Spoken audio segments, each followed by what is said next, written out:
بسم اللہ الرحمن الرحیم الحمدللہ رب العالمین افضل الصلاۃ و اکمل السلام علی سید الانبیاء والمرسلین وعلی آلہ الکرام و اصحابہ العظام اجمعین اما بعد فاعوذ باللہ من الشیطان الرجیم بسم اللہ الرحمن الرحیم الرحمن علم القرآن خلق الانسان علمہ البیان الی آخر السورہ صدق اللہ العظیم۔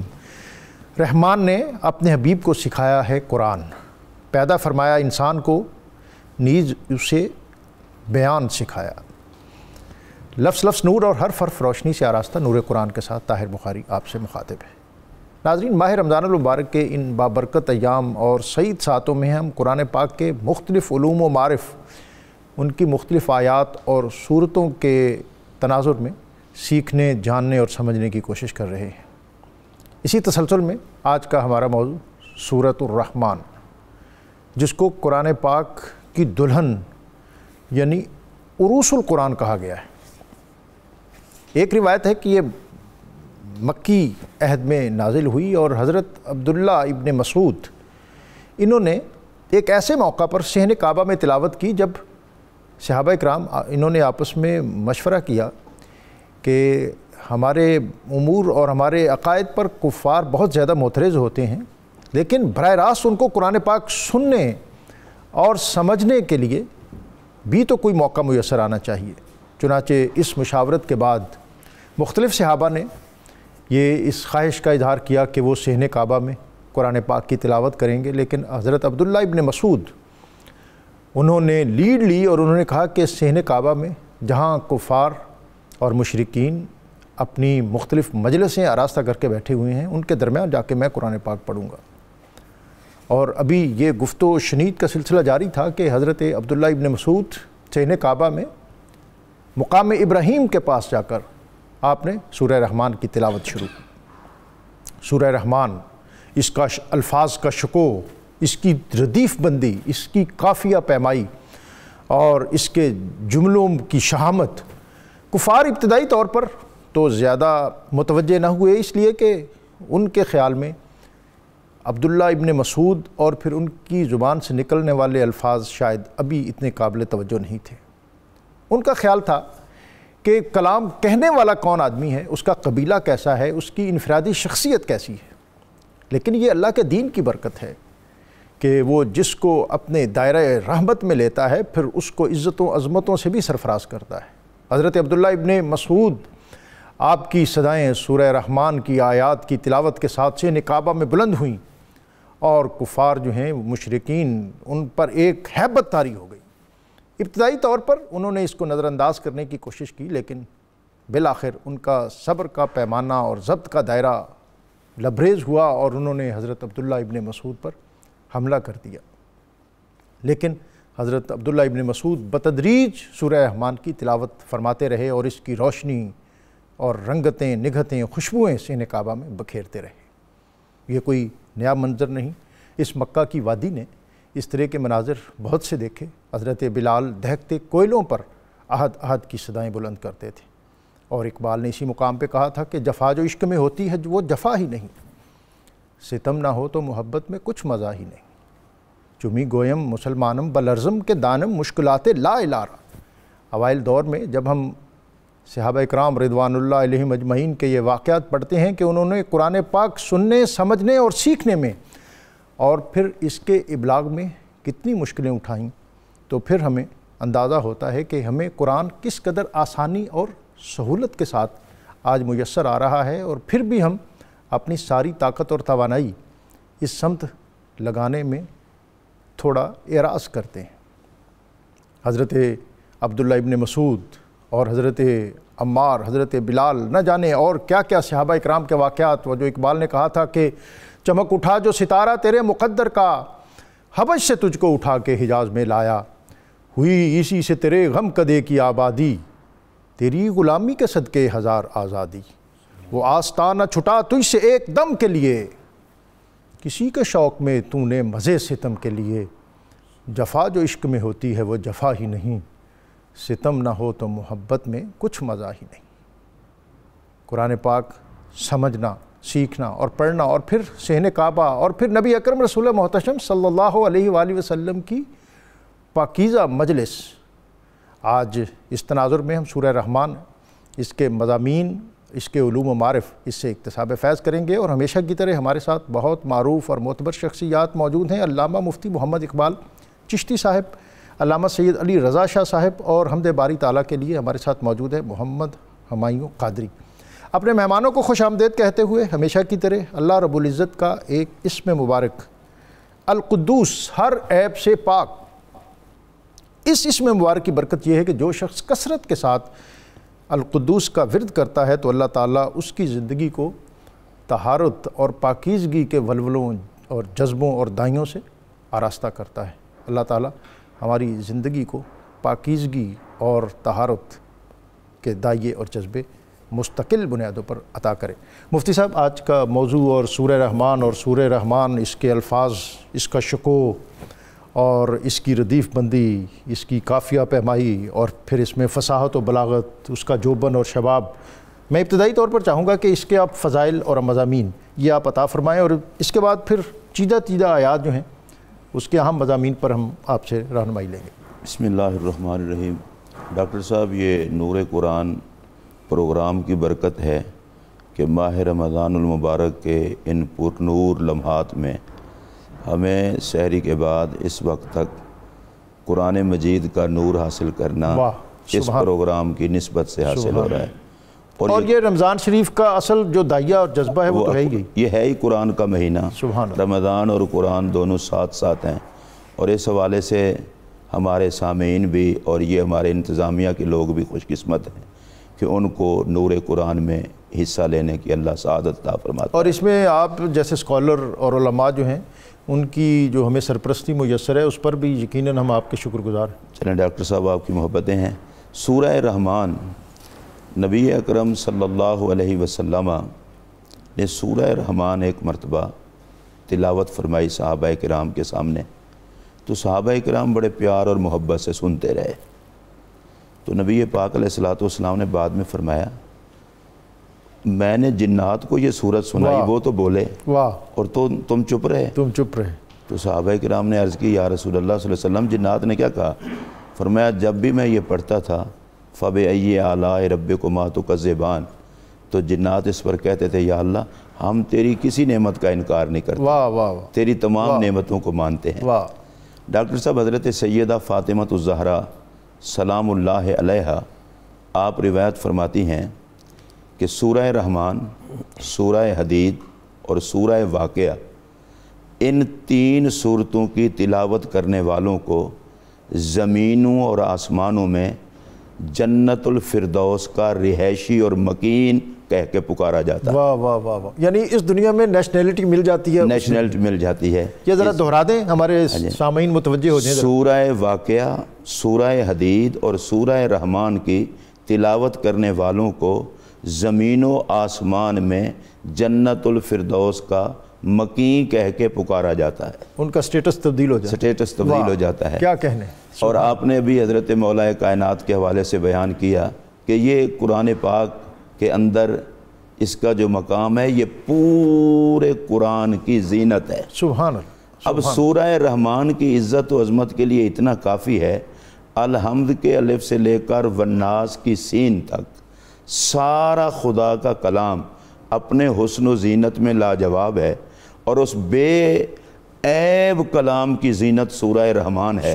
تو اس سے ہمیں سمجھ لینا چاہیے کہ سورہ رحمان کو اللہ پاک نے کس عزت اور کس اعزاز سے نوازا ہوا ہے۔ یہ مفتی صاحب جو علامہ البیان ہے نا، بیان کی آج ماشاءاللہ آپ کی جلانی وہ بھی پہلے سے زیادہ تیز ہے۔ پھر ڈاکٹر صاحب یہاں جو الرحمن ہے، یہ اس کا نام ہی نام خدا پر ہے۔ سبحان اللہ۔ الرحمن۔ اور جب ہم الرحمن کو دیکھتے ہیں، اس پر علماء نے بڑی خوبصورت بات کی ہے۔ وہ کہتے ہیں کہ رحمان، اس کی رحمت کا دسترخوان اتنا وسیع ہے، وہ یہ بھی نہیں دیکھتا کہ یہ میرا ماننے والا ہے، یہ میرا انکار کرنے والا ہے، یہ میرے آگے سر جھکانے والا ہے، یہ مشرک ہے، کچھ بھی ہے، وہ اپنے دسترخوان کرم سے وہ سب کچھ سب کو عطا فرماتا ہے۔ اور امام غزالی کہتے ہیں کہ اس کی رحمت کا نتیجہ ہے، پہلے تو اس نے ہمیں انسان بنا دیا خالصتاً اس کے کرم سے، دوسرا اس نے یہ کرم کیا کہ ہم پر کرم کرتے ہوئے ہمیں ایمان کی دولت عطا فرما دی، تیسرا اس نے ہم پر یہ کرم کیا کہ وہ اللہ تعالیٰ اپنے فضل سے آخرت میں کامیابی عطا فرمائے گا، مغفرت فرمائے گا۔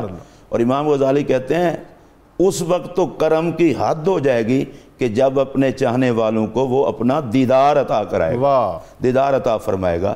تو یہ اس کی رحمت کا انداز ہے۔ اور پھر یہاں بڑی خوبصورت بات ہے، الرحمن علم القرآن، الرحمن نے قرآن کی تعلیم دی۔ اچھا، قرآن کی تعلیم کا ذکر ہے، متعلم کا ذکر نہیں ہے۔ اس پر مفسرین نے ایک خوبصورت بات کی ہے، وہ کہتے ہیں کہ متعلم کی عزت و عظمت کی شہرت ہی اتنا ہے، نام نہ لیا جائے تو کائنات کا ذہن اس ذات کی طرف جاتا ہے، اور وہ ذات ہے جناب محمد الرسول اللہ صلی اللہ علیہ وآلہ وبارک وسلم کی۔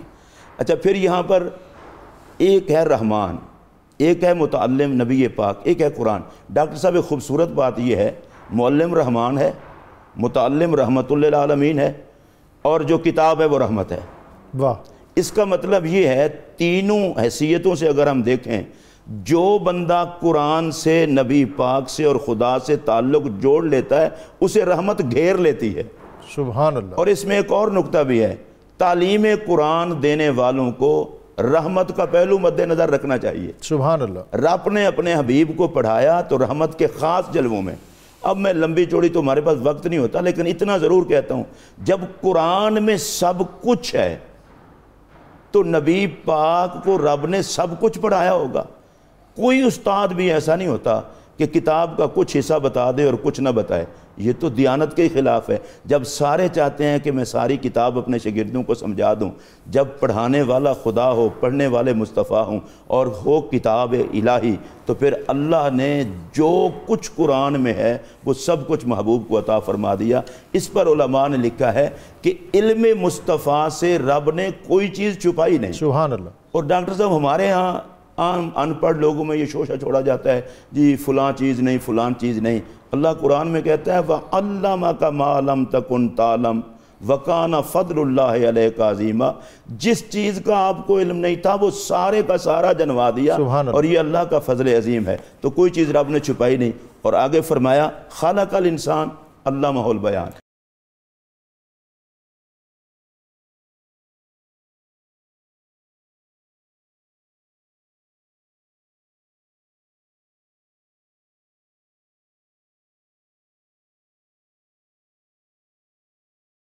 صاحب چار چیزیں ہیں جن کا مفتی صاحب نے ذکر کیا، رحمان اور پھر قرآن اور انسان اور پھر بیان۔ سبحان اللہ۔ جناب بسم اللہ الرحمن الرحیم۔ قبلہ بہت خوبصورت گفتگو قبلہ مفتی صاحب فرما رہے تھے، اور سورہ رحمان یہ جس طرح کہ اس نام کے ابتدا اس سورت پاک سے ہو رہی ہے، اور حضور ضیاء الامت پیر محمد کرم شاہ صاحب الازہری تفسیر ضیاء القرآن کے اندر ارشاد فرماتے ہیں کہ اس صورت میں اللہ رب العزت کی شان رحمانیت کی تجلیاں ہر طرف جلوات راز ہیں، اور یہ جو آپ نے چار چیزوں کی طرف اشارہ فرمایا ہے، یہ چار ایسے حقائق ہیں جو بڑے دلچسپ بھی ہیں اور بڑے عجیب بھی ہیں، اور اگر غور فرمائیں تو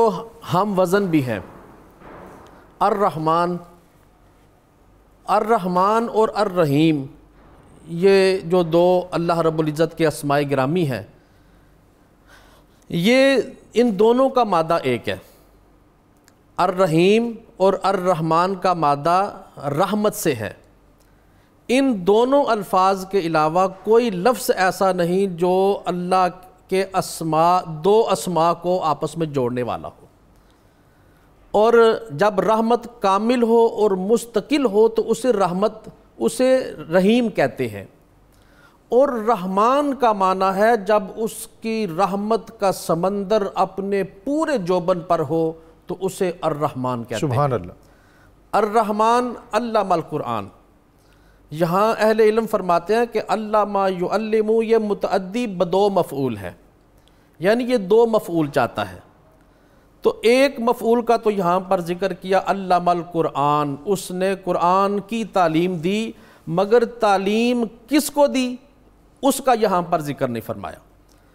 تو علماء اور مفسرین نے بڑا خوبصورت یہاں پہ نقطہ اٹھایا، وہ فرماتے ہیں کہ جس کو تعلیم دی جا رہی ہے وہ ذات اتنی معروف ہے کہ اس مفعول کو یہاں پر بیان کرنے کی ضرورت ہی نہیں ہے۔ اور پھر دیکھیں علم القرآن، اس نے قرآن کی تعلیم دی، تو باقی چیزوں کی تعلیم کس نے دی ہے؟ سائنس کی تعلیم کس نے دی ہے؟ حکمت کی تعلیم کس نے دی ہے؟ علم ارضیات کی تعلیم کس نے دی ہے؟ علم فلکیات کی تعلیم کس نے دی ہے؟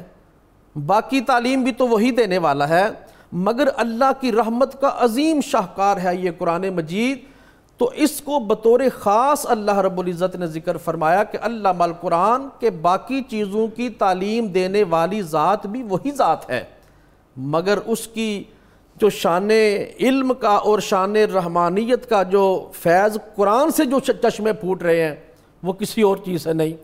اور پھر فرمایا خالق الانسان، اس نے انسان کی تخلیق فرمائی، تو باقی چیزوں کی تخلیق بھی اس نے فرمائی ہے، لیکن اس کی قدرت کا جو عظیم شاہکار ہے وہ حضرت انسان ہے۔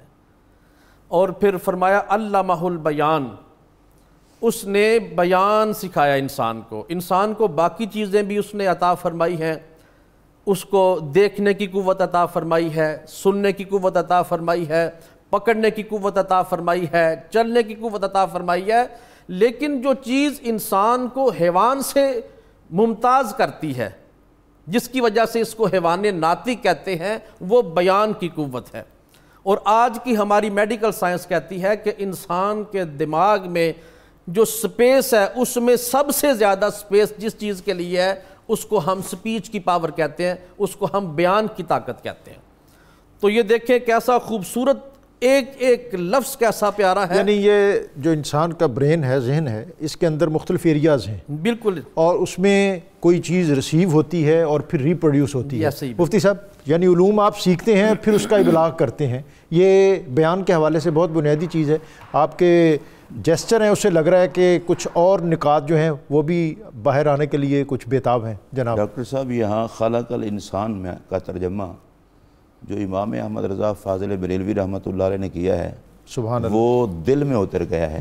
وہ ترجمہ کرتے ہیں کہ انسانیت کی جان محمد کریم کو پیدا کیا، سبحان اللہ، الانسان سے انسان کامل مراد۔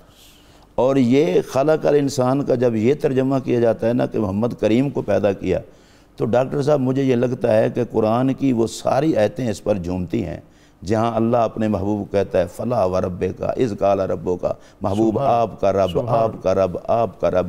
ایک تخلیق محمد کے لیے ہی ساری کائنات کو تخلیق کیا گیا۔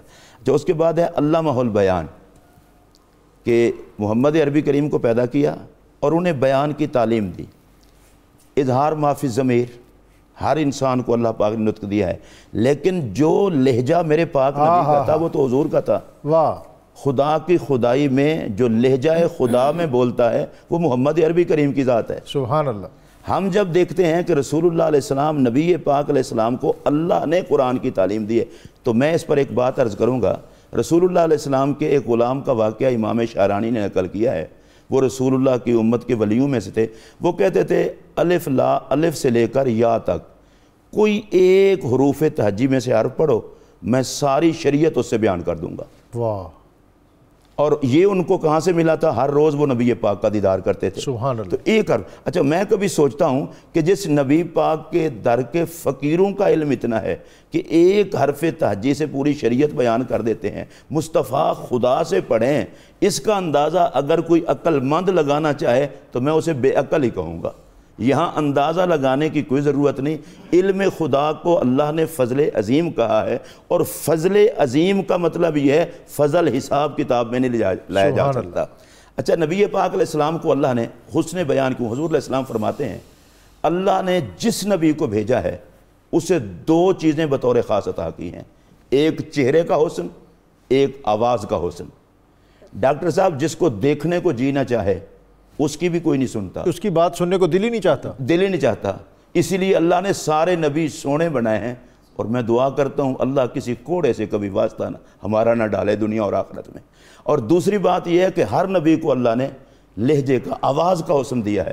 اور پھر میرے آقا علیہ السلام فرماتے ہیں تمام نبیوں کا چہرہ حسین تھا، تمام نبیوں کا لہجہ حسین تھا، لیکن ان سب میں سے میرے چہرے جیسا چہرہ بھی کسی کا نہیں اور میرے لہجے جیسا لہجہ بھی کسی کا نہیں۔ تو میں یہ کہہ سکتا ہوں کہ تمام انبیاء کرام کو یہ بیان کی دولت حاصل تھی، لیکن علامہ البیان یہ جب معراج پر پہنچتا ہے تو وہ خطابت اور وہ بیان ذات محمد عربی کریم کو نصیب ہوتی ہے، اور نبی پاک علیہ السلام کا صدقہ پھر آگے بھی۔ اور اس پر مجھے اب ایک بات کہنی پڑے گی، حضرت امام حسن علی مقام علیہ السلام کو مولا کائنات نے ایک دن فرمایا تھا کہ حسن کسی دن تقریری سنا دو۔ واہ سبحان اللہ۔ اور ڈاکٹر صاحب ویسے میں آپ کو ایک بات بتاؤں، سونے بندے سے ویسے بھی جی چاہتا ہے یار ہم سے بات کرے، واہ کہ بات سے بات نکلے اور بات سے بات نکلے، اور اس طرح چلو دیکھنا تو نصیب ہوگا۔ اور اس پر حضور علیہ السلام کا ایک اور حدیث بھی ہے، سرکار نے فرمایا تھا ضرورت کبھی پڑ جائے تو کسی سونے بندے سے مانگا کرو، چلو لینا دینا تو بعد کی بات ہے، اللہ کے حسن کے تجلیات تو دیکھ لو گے۔ اب امام حسن پاک نے کہا کہ ابا جان میں آپ کے سامنے تقریر کروں گا؟ آپ نے فرمایا میں سائڈ پہ ہو جاتا ہوں، تم تقریر تو کرو۔ امام حسن پاک نے تقریر کی، تقریر کر کے والد کے پاس ہے تو حضرت امام حسن کو مولا مرتضیٰ نے کہا ذریۃ بعضھا من بعض، سبحان اللہ، یہ اولاد جس کی ہوتی ہے انہی کا حصہ ہوتا ہے۔ مطلب کیا تھا، حسن بول تم رہے تھے اور تمہارے لہجے میں لہجہ رسول اللہ کا نظر آ رہا تھا۔ تو رسول اللہ علیہ السلام کو اللہ پاک نے بیان سکھایا۔ اس بیان سے یہاں پر مفسرین نے یہ بھی لکھا ہے علامہ البیان قرآن کا بیان، یہ جو سارے 30 پارے ہیں ان کا بیان حضور کو اللہ نے سکھایا۔ اب کوئی بندہ حدیث رسول سے بے نیاز ہو کر قرآن کے دامن سے وابستہ ہوگا تو گمراہ ہوگا۔ حدیث کا انکار نہیں کیا جا سکتا، جس طرح قرآن اللہ نے اتارا ہے، نبی پاک کو قرآن کا بیان بھی اللہ نے ہی سکھایا ہے۔ تو اس پر میں اتنا عرض کروں گا، خدا تک بھی مصطفیٰ کے بغیر نہیں پہنچا جا سکتا اور حدیث کے بغیر قرآن سے بھی کچھ حاصل نہیں کیا جا سکتا، یعنی دونوں لازم و ملزوم، لازم اور ملزوم ہے۔ شاہ صاحب کل من علیہا فان ویبقى وجہ ربک ذو الجلال والاکرام۔ جناب بسم اللہ الرحمن الرحیم۔ قبلہ میں ایک آخری جملہ پہلی گفتگو سے میں تھوڑا سا مس ہو گیا تھا، اس کو عرض کر کے آپ کی گفتگو کی طرف آتا ہوں۔ یہ 4 چیزوں کی طرف جس طرح میں نے اشارہ کیا کہ الرحمن، قرآن، انسان اور بیان، یہ چاروں کس طرح وزن پہ آ رہی ہیں، بڑی خوبصورت فصاحت و بلاغت کے ساتھ، اور کڑی کے ساتھ کڑی ملتی ہوئی آ رہی ہے۔ ویسے تو رمضان بھی آ جاتا ہے، رمضان بھی آ جاتا ہے، اس کے ساتھ ایک حدیث پاک مجھے یاد آ گئی، اور اس کے راوی بھی ان کا نام بھی اسی وزن پہ آ رہا ہے، جناب حضرت عثمان رضی اللہ تعالی عنہ۔ آپ فرماتے خیرکم من تعلم القرآن وعلمہ، تم میں سے بہترین وہ ہے جو قرآن سیکھے اور قرآن پاک کی تعلیم دے۔ اور سورہ الرحمن جس طرح کے مفتی صاحب نے بڑی خوبصورت اس کی تشریح فرمائی، کل من علیہا فان وَيَبْقَى وَجْهُ رَبِّكَ ذُو الْجَلَالِ وَالْإِكْرَامِ، اس سورہ مبارکہ میں جہاں اللہ رب العزت کی نعمتوں کے تذکرے ہو رہے ہیں، اس کی شان کے تذکرے ہو رہے ہیں، اس کی شان رحمانیت کا ذکر ہو رہا ہے، اور حور و قصور کا اللہ رب العزت ذکر فرما رہے ہیں، زمینی نعمتوں کا اور آسمان کی نعمتوں کا اللہ رب العزت تذکرہ فرما رہے ہیں، تو وہاں انسان کو یہ بھی یاد دلایا جا رہا ہے کہ اے انسان، یہ دنیا چند روزہ ہے۔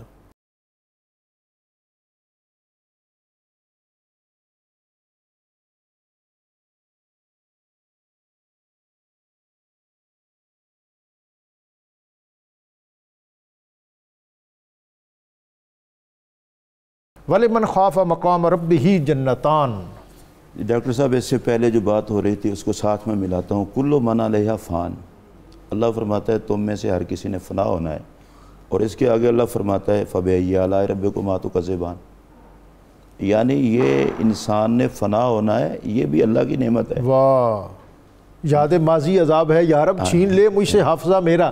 مفتی صاحب جن کا حافظہ بعض اوقات چھینتا نہیں ہے نا، وہ بھی بعض اوقات کسی عذاب میں مبتلا ہوتے ہیں۔ ان میں 2 چیزیں بڑی قابل توجہ ہیں۔ پہلی بات تو یہ ہے انسان کو بتا دیا گیا منصب مل جائے، دولت مل جائے، دنیا کی نعمتیں مل جائیں تو انہی کے ہو کے نہ رہ جانا، ان کو چھوڑ کے تم نے رب کی بارگاہ میں جانا ہے۔ اور دوسری بات یہ ہے کہ قرآن نے کہا کہ یہ موت سے پریشان نہیں ہونا، یہ نعمت ہے۔ اور اس پر مجھے نبی اکرم صلی اللہ علیہ وسلم کا ایک فرمان بھی یاد آ رہا ہے. حضور علیہ السلام نے فرمایا موت مومن کے لیے تحفہ ہے. سبحان اللہ. یہاں یہ ہے کہ موت نعمت ہے. اس کی وجہ کیا ہے؟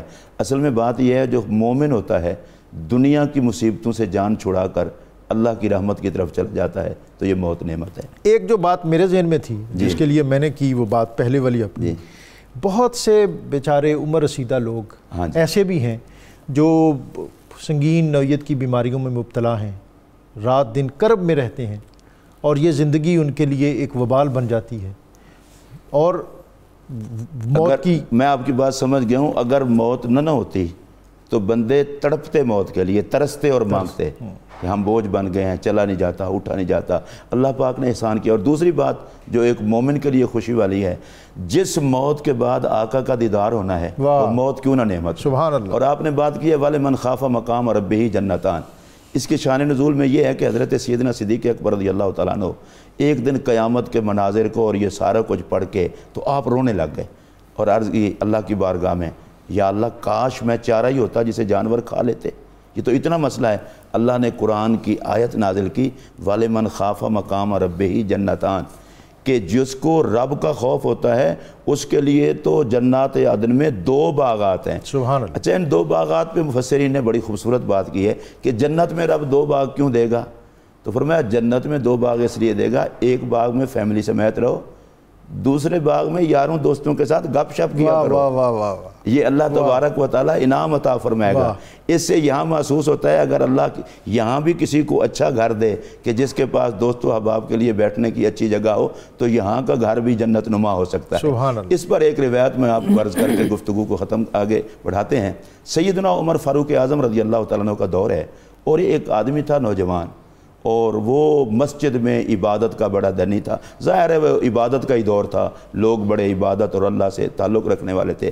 وہ اپنے باپ کی خدمت کے لیے عشاء کے بعد جاتا تو راستے میں جہاں سے ان کا گزر ہوتا تو ان کو دعوت گناہ دی جاتی اور وہ آگے چلے جاتے. ایک دن وہ تھوڑا سا آگے بڑھے اور انہیں فوراً قرآن پاک کی یہ آیت سامنے آئی کہ اللہ کے بندوں کو جب شیطان متوجہ کرنے کی کوشش کرتا ہے تو وہ ان کو خدا یاد آتا ہے اور ان کی آنکھیں کھل جاتی ہیں. اتنا کہا اور وہ غش کھا کے گر پڑے. اب باپ نے تلاش کیا تو ان کو وہاں پایا، اٹھا کے گھر لے گئے. وہ ہوش میں آئے تو باپ نے ان سے پوچھا کہ بتائیں بیٹا یہ کیا ہوا آپ کو؟ انہوں نے پھر وہ واقعہ سنانا شروع کیا. جب اس مقام پر پہنچے تو وہ پھر غش کھا کے گرے اور وہ فوت ہو گئے. باپ نے ان کو دفن کر دیا رات کو جنازہ پڑھ کے. صبح حضرت امیر المومنین سیدنا عمر فاروق اعظم رضی اللہ تعالیٰ عنہ نے پوچھا کہ وہ جوان نظر نہیں آیا. انہوں نے کہا فوت ہو گئے. تو فرمایا مجھے جنازے میں نہیں بلایا. انہوں نے کہا حضور آپ سارا دن کاروبار سلطنت میں مصروف ہوتے ہیں، آپ کے آرام کے پیش نظر آپ کو تکلیف نہیں دی. آپ نے فرمایا چلو مجھے اس کی قبر پر لے کر چلو. اسے تو خوف خدا میں موت آئی ہے، میں اس سے جا کر کے پوچھنا چاہتا ہوں کہ تو بتا کہ تجھے اللہ نے 2 جنتیں دی ہیں کہ نہیں دی. واہ. اب حضرت سیدنا فاروق اعظم رضی اللہ تعالیٰ عنہ وہاں پر تشریف لے جاتے ہیں اور جا کر کہتے ہیں جوان اللہ کا قرآن میں اعلان ہے وَلِمَنْ خَافَ مَقَامَ رَبِّهِ جَنَّتَانِ جو خدا کی بارگاہ میں پیشی کے ڈر سے ہر برے کام سے بچتا ہے اللہ اسے 2 باغات عطا فرماتا ہے. تمہیں ملے ہیں کہ نہیں ملے؟ تو نبی پاک علیہ السلام کا وہ غلام قبر سے حضرت امیر المومنین حضرت عمر پاک کو جواب دیتا ہے کہ امیر المومنین اللہ نے مجھے 2 باغات عطا کر دی ہیں. اب اس پر بہت ساری باتیں ہو سکتی ہیں، ان میں سے ایک بات میں ضرور کرنا چاہوں گا کہ جب رسول اللہ علیہ السلام کا غلام اپنی قبر کے اندر زندہ ہے اور جناب امیر عمر کے پوچھنے پر جواب دیتا ہے تو جب امتی گنبد خضرا پر جا کر سلام عرض کرتا ہے یا یہاں سے سلام عرض کرتا ہے حضور کی کیفیت کیا ہوگی. اور حضرت امیر عمر کی اپنی بات سرکار دو عالم علیہ السلام نے فرمایا کہ عمر جب بندہ فوت ہوتا ہے تو نکیرین آتے ہیں قبر میں اور وہ سوال کرتے ہیں. حضرت عمر نے پوچھا حضور میرے پاس بھی آئیں گے؟ واہ. حضور نے فرمایا آئیں گے. اگلا سوال بڑا ڈاکٹر صاحب عجیب ہے. عرض کی یا رسول اللہ میں اسی طرح ہوں گا جیسے اب ہوں؟ اب اس وقت تو زندہ تھے. سرکار نے فرمایا عمر تم اسی طرح ہی ہوگے. واہ. تو حضرت عمر نے کہا حضور پھر ان کو آ لینے دیں، ان کو آنے کا مزہ آئے گا اور ہمیں جواب دینے کا مزہ آئے گا. اچھا میرے پاک نبی نے بھی کمال کر دی. فرمایا عمر تم تو بعد میں جواب دو گے نا، میں تمہیں ابھی نہ بتا دوں؟ سبحان اللہ. فرمایا عرض کی بتا دیں. فرمایا عمر میں دیکھ رہا ہوں فرشتے تمہارے پاس آئے، وہ پوچھتے ہیں من ربو کا، تم کہتے ہو میرا رب تو اللہ ہے، تمہارا رب کون ہے؟ وہ پوچھتے ہیں تیرے نبی کون ہے، تم کہتے ہو میرے نبی تو محمد ہے، تمہارے کون ہیں؟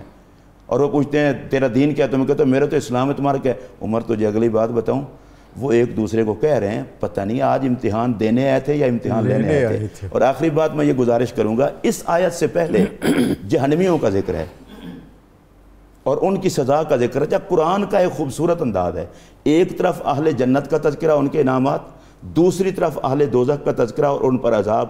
قرآن چاہتا یہ ہے کہ اس راہ پہ چلو گے تو یہ ہوگا، اس راہ پہ چلو گے تو یہ ہوگا، بہتر یہ ہے تباہی والے راستے پہ نہ چلو، اللہ کی رحمت وجہ۔ شاہ صاحب، مرج البحرین یلتقیان، جناب۔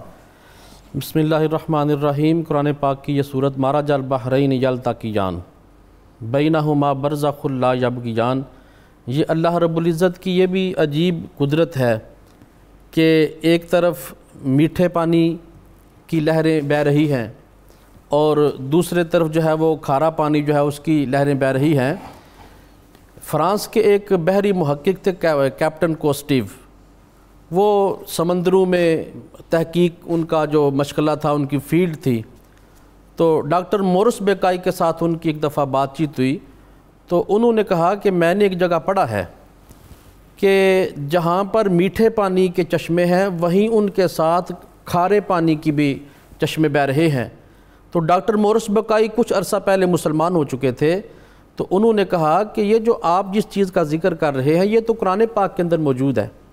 تو قرآن پاک کی یہ آیات مرج البحرین یلتقیان بینہما برزخ لا یبغیان فبأی آلاء ربکما تکذبان، جب ڈاکٹر کیپٹن کوسٹیو نے یہ آیات پڑھی تو قرآن پاک کو اٹھا کے اپنی آنکھوں پر اس نے لگانا شروع کر دیا اور اس کو چومنا شروع کر دیا، اور بے ساختہ اس کی زبان سے یہ الفاظ نکلے کہ یہ جو آج ہماری سائنس اور ٹیکنالوجی 14 صدیوں بعد جس نتیجے پر پہنچی ہے، محمد کے قرآن میں تو 1400 سال پہلے اس چیز کا ذکر ہے۔ سبحان اللہ۔ اور پھر حضرت امام فخر الدین رازی رحمۃ اللہ تعالی علیہ نے کیا خوب فرمایا، مرج البحرین یلتقیان، کہ یہ دو سمندر ہیں جو ایک دوسرے پر تجاوز نہیں کرتے، بینہما برزخ، ان کے درمیان پردہ ہے، اور فرماتے ہیں کہ ایک سمندر سے مراد جناب سیدنا علی مرتضیٰ شیر خدا ہیں، سبحان اللہ، اور دوسرے سمندر سے جناب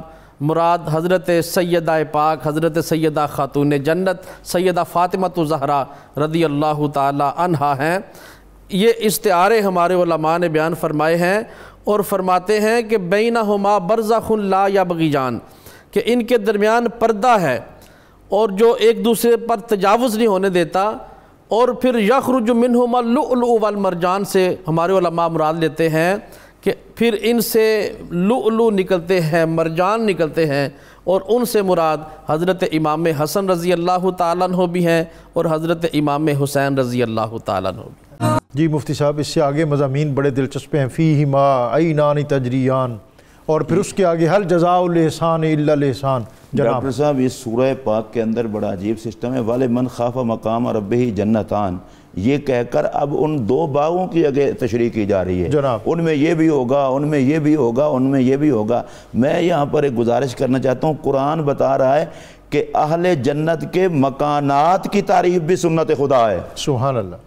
وہ باغات ہیں، ان باغات میں یہ بھی ہوگا، وہ بھی ہوگا۔ اس سے ہمیں سورہ رحمان سے ایک سبق یہ بھی ملتا ہے کہ اگر اہل جنت کے باغات کی تعریف طریقہ قرآن ہے تو جس گنبد خضرا میں میرا نبی جلوہ گر ہو، واہ، وہ تو ہر تمام جنتوں سے اعلیٰ، اس گنبد خضرا کے تذکروں سے رب کتنا خوش ہوتا ہوگا۔ اور حل جزاء الاحسان الا الاحسان، اس پر بھی بڑی خوبصورت بات ہے۔ جب یہ حل جزاء الاحسان الا الاحسان میرے پاک نبی نے پڑھا نا، فرمایا صحابہ پتہ ہے رب کیا کہہ رہا ہے؟ انہیں صحابہ نے عرض کی یا رسول اللہ آپ ہی جانتے ہیں، اللہ بہتر جانتا ہے اللہ کیا کہہ رہا ہے۔ فرمایا اللہ کہہ رہا ہے کہ ساری زندگی تم مجھے خدا مانو تو میں تمہیں یہ انعامات نہ عطا کروں۔ اور یہ مالک اتنا کریم ہے، اس کے آخر میں ہے ذی الجلال والاکرام، پہلے بھی ہے وَيَبْقَى وَجْهُ رَبِّكَ ذِی الْجَلَالِ وَالْإِكْرَامِ۔ ایک آدمی کو نبی پاک علیہ السلام نے دیکھا، وہ کہہ رہا ہے یا ذی الجلال والاکرام۔ نبی پاک علیہ السلام نے کہا او بندہ خدا، مانگ اب خدا سے، جو مانگے گا اللہ تجھے عطا کرے گا۔ تو حل جزاء الاحسان الا الاحسان پہ اتنی خوبصورتی ہے، حالانکہ رب کے تو بندے پر احسان ہیں، بندے کا تو کوئی نہیں ہے۔ ہم اس کو خدا بھی مانیں تو اس کا احسان ہے، ہم اس کی توحید کا اقرار کریں یہ اس کا احسان ہے، ہم سجدہ کریں اس کا احسان ہے، لیکن وہ مالک اتنا کریم ہے، اللہ فرماتا ہے میری بارگاہ میں تو سر جھکا ہے، مجھے ایک مانے تو میں تجھے یہ نعمتیں کیوں نہ عطا کروں۔ اس پیار سے کہا جا رہا ہے کہ میرے عذاب سے بچنا ہے تو مجھ سے تعلق محبت والا رکھو۔ اور ڈاکٹر صاحب بڑی عجیب بات یہ ہے، یہ سورہ رحمان الرحمن سے شروع ہوتی ہے، اکرام پہ ختم ہوتی ہے۔ اکرام کا معنی انعام، رحمان کا معنی رحمت فرمانے والا۔ اچھا رب کے دو نام ہیں، ایک ہے الرحمن ایک ہے رحیم۔ رحمان الدنیا والآخرہ، دنیا اور آخرت میں جن کی رحمت ہو، اور رحیم وہ ہے جس آخرت میں جس کی رحمت کا اظہار ہو۔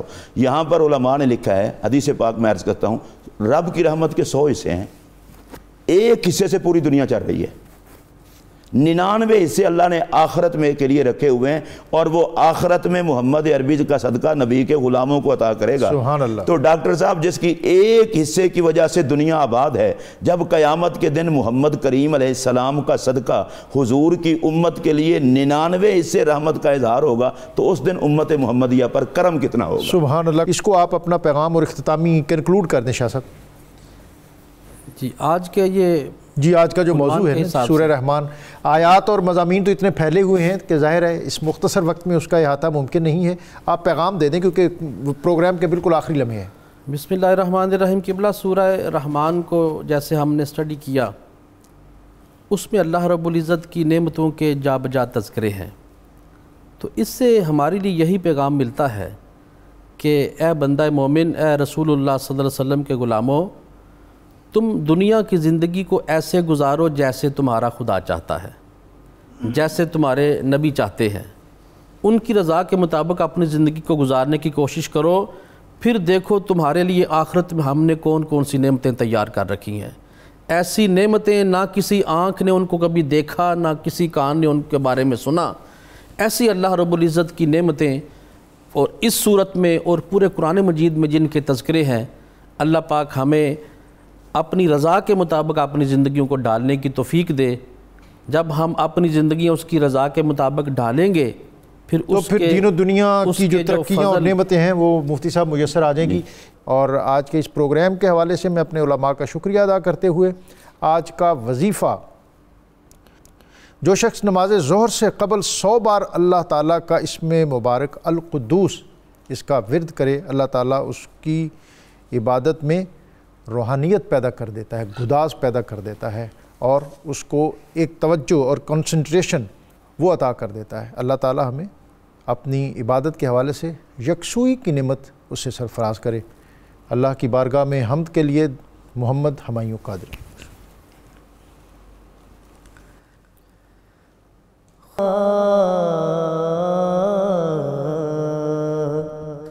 خوشا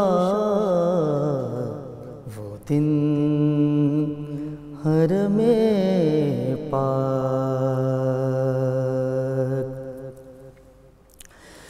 مجھے یقین ہے کہ میں پھر بلایا جاؤں گا،